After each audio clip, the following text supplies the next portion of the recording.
काशी की पवित्र भूमि, जहां गंगा की कल कल ध्वनि और मंदिरों की घंटियां सदैव गूंजती रहती हैं, वहीं एक ऐसी घटना घटी जिसने न केवल मृत्यु को चुनौती दी, बल्कि समाज में व्याप्त ऊंच नीच के भेदभाव को भी धराशायी कर दिया। यह कहानी महान संत रविदास और उनके परम मित्र पंडित शारदानंद के पुत्र की है। काशी के एक छोटे से कोने में एक कच्ची झोपड़ी के भीतर संत रविदास रहते थे। वे जाति से चर्मकार, मोची थे और जूते बनाने का कार्य करते थे।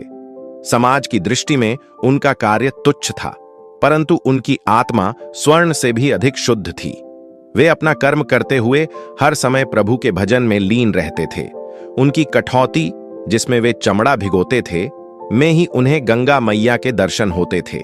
दूसरी ओर काशी के ही एक प्रतिष्ठित और विद्वान ब्राह्मण थे, पंडित शारदानंद।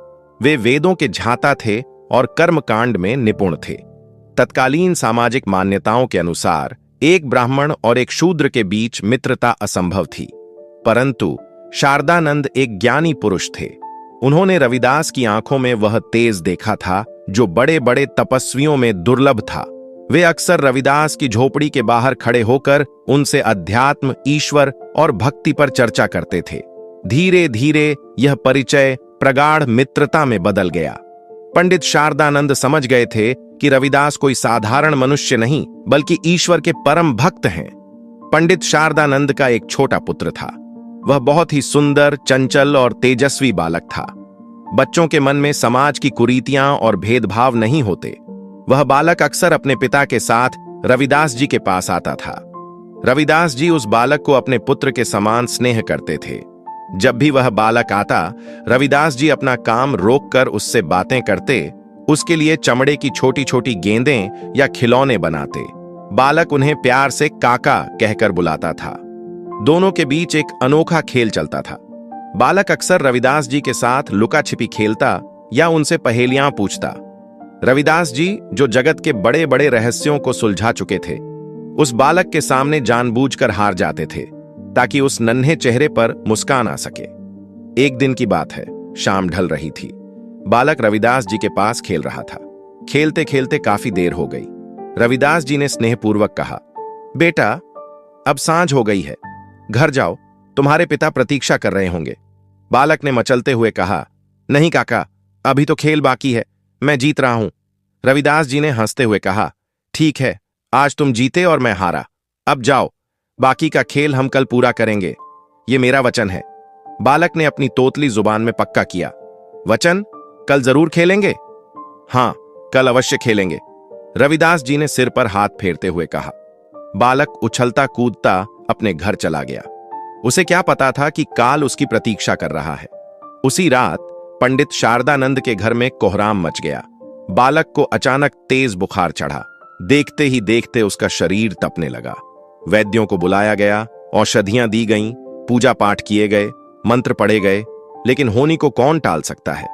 रात्रि के तीसरे पहर तक बालक का शरीर नीला पड़ने लगा और भोर होते होते उस नन्हे फूल ने दम तोड़ दिया। पंडित शारदानंद और उनकी पत्नी पर दुखों का पहाड़ टूट पड़ा।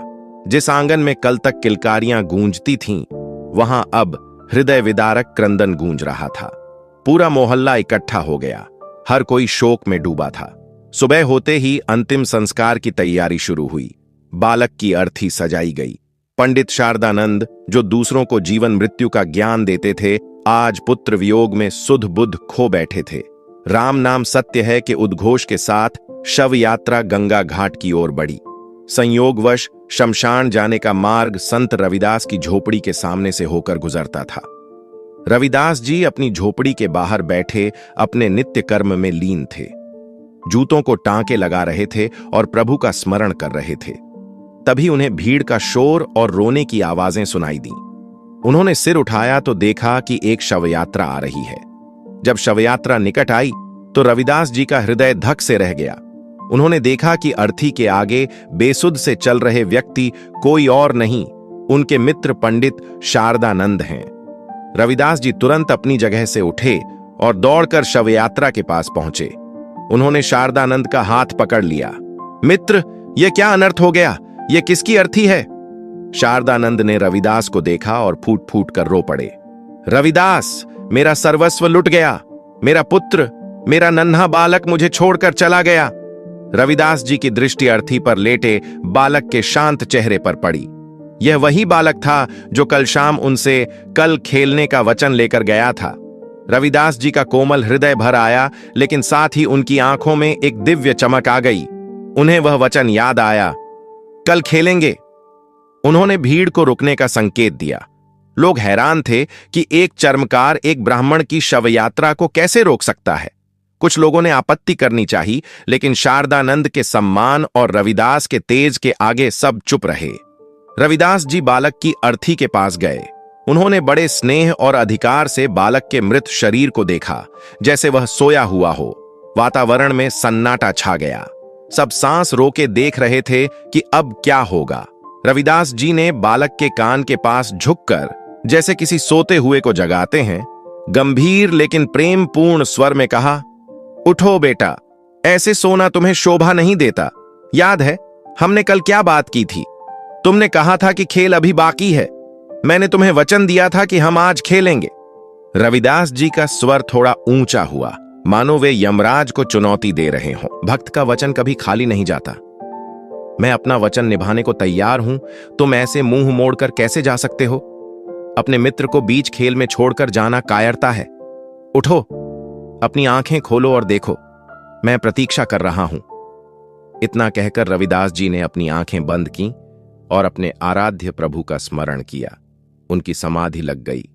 उनके रोम रोम से पुकार निकली। कहते हैं कि उस क्षण उनकी भक्ति की शक्ति ने ब्रह्मांड के नियमों को हिला दिया। उन्होंने अपनी कठौती, जिस पानी में वे चमड़ा भिगोते थे, से कुछ बूंदें अपने हाथ में लीं।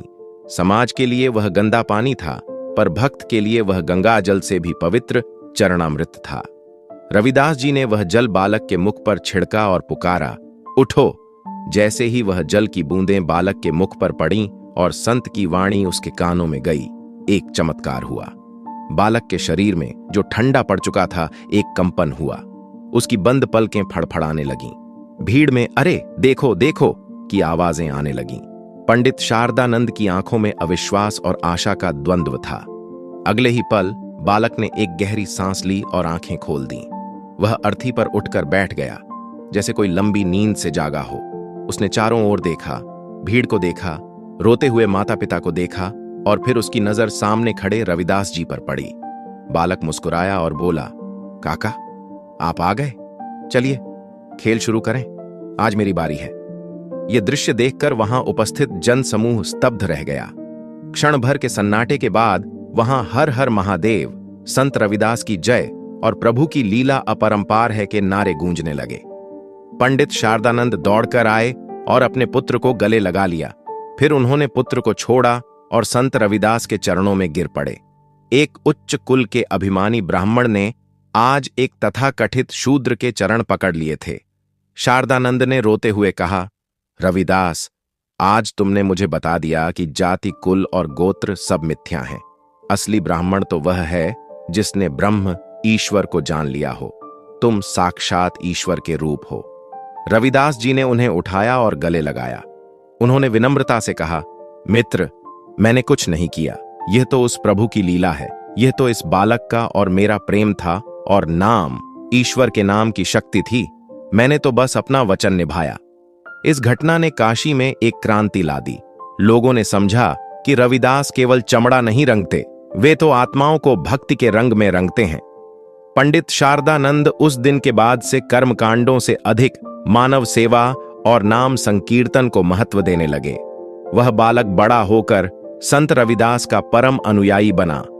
यह कहानी सदियों से हमें यह याद दिलाती है कि प्रेम और भक्ति के आगे मृत्यु भी नतमस्तक हो जाती है। अब जानिए इस कहानी से हमें क्या सीख मिलती है। संत रविदास और पंडित शारदानंद के पुत्र की यह चमत्कारी कथा हमें जीवन के कई गहरे और अमूल्य पाठ पढ़ाती है। भक्ति की शक्ति सर्वोच्च है।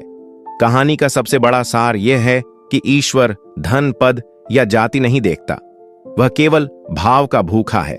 रविदास जी के पास कोई धन या सत्ता नहीं थी, लेकिन उनकी शुद्ध भक्ति में इतनी शक्ति थी कि वे विधि के विधान मृत्यु को भी बदल सके। जाति पाति का खंडन। उस युग में जब छुआछूत चरम पर थी, यह घटना एक तमाचा थी उन मान्यताओं पर जो मनुष्य को मनुष्य से बांटती हैं। एक ब्राह्मण शारदानंद का एक शूद्र रविदास के पैरों में गिरना यह सिद्ध करता है कि जात पात पूछे न कोय, हरि को भजे सो हरि का होए। महानता जन्म से नहीं, कर्म और गुणों से होती है। वचन का महत्व, सत्यनिष्ठा। रविदास जी ने बालक को वचन दिया था कि हम कल खेलेंगे। एक संत के लिए उसका वचन पत्थर की लकीर होता है। यह हमें सिखाता है कि हमें अपनी जुबान का पक्का होना चाहिए। सत्य के पालन में इतनी शक्ति होती है कि प्रकृति भी उसे झुठला नहीं सकती। प्रेम मृत्यु से भी बलवान है। बालक और संत के बीच का निस्वार्थ प्रेम ही वह डोर थी जिसने प्राणों को वापस खींच लिया। जहां शुद्ध प्रेम होता है वहां परमात्मा को भी झुकना पड़ता है। विनम्रता। इतना बड़ा चमत्कार करने के बाद भी रविदास जी ने उसका श्रेय स्वयं नहीं लिया। उन्होंने इसे ईश्वर की कृपा बताया। यह हमें सिखाता है कि सफलता या शक्ति मिलने पर हमें अहंकारी नहीं होना चाहिए, बल्कि और अधिक विनम्र हो जाना चाहिए। अंत में संत रविदास की यह कहानी केवल एक चमत्कार का वर्णन नहीं है, बल्कि यह मानवता, समानता और अटूट विश्वास का दस्तावेज है। यह हमें प्रेरित करती है कि हम बाह्य आडंबरों को छोड़कर आंतरिक शुद्धता पर ध्यान दें और प्रत्येक जीव में ईश्वर का अंश देखें। दोस्तों, इस चैनल पर मैं संत शिरोमणि रविदास जी महाराज के बारे में वीडियो लेकर आता रहता हूं, और यदि आप रविदास जी के बारे में और अधिक जानना चाहते हैं तो हमारे चैनल को सब्सक्राइब कर लीजिए।